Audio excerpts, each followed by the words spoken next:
So आजचं good morning तुम्हाला सगळ्यांकडून.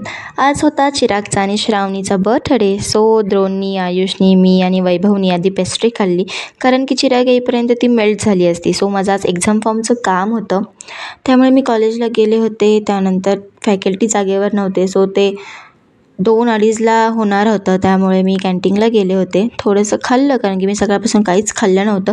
But मी जी पाणीपुरी खाल्ली तीसुद्धा टेस्टी नव्हती. त्यानंतर मी परत डिपार्टमेंटला आले, माझं काम केलं, पण एक्झाम फॉर्म सबमिट केलाच नाही, कारण की खूप टाईम लागणार होता. सो द्रोणनी तो करून टाकला.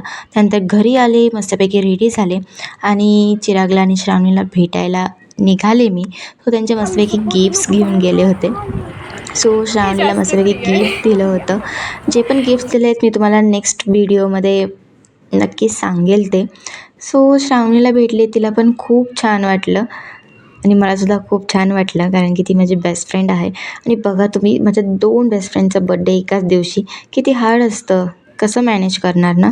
सो त्यानंतर मी गेले होते चिरागच्या घरी आणि त्यानंतर मी पहिला पिला चहा, कारण की मला चहा किती जास्त आवडतो. सो मस्तपैकी चहा पिला, बिस्किट खाल्लं. तोपर्यंत सगळे एक एक करून येत होते.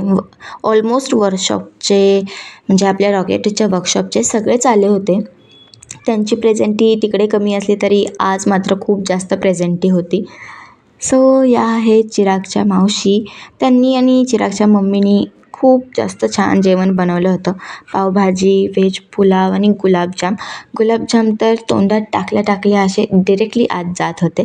सो त्यानंतर काकूंनी देवाला नैवेद्य दाखवला. त्यांचं देवघर खूप सुंदर आहे, एस्पेशली मला खूप जास्त आवडतं. त्यानंतर हा आहे बर्थडे बॉय. सो आम्ही सगळ्यांचं वेट करत होतो, कारण की एक एक जण येत होते. सो मस्तपैकी केक आणला होता सगळ्यांनी आणि त्याच्यावर नेते असे लिहिलं आहे. त्यानंतर आम्ही मस्तपैकी डिनर केला. मस्तपैकी पावभाजी, पुलाव आणि गुलाबजाम, केक सगळं मस्तपैकी जेवलो. जेवण झाल्यानंतर निघायचं होतं. सो हा आहे विशाल, चिरागचा बेस्ट फ्रेंड, त्याचा रूममेट आधी होता. ओके. सो त्यानंतर ही छोटीशी बेबी गर्लसुद्धा आली होती बर्थडेला. त्यानंतर मी घरी आले. असा होता आजचा दिवस. भेटूयात नेक्स्ट ब्लॉगमध्ये.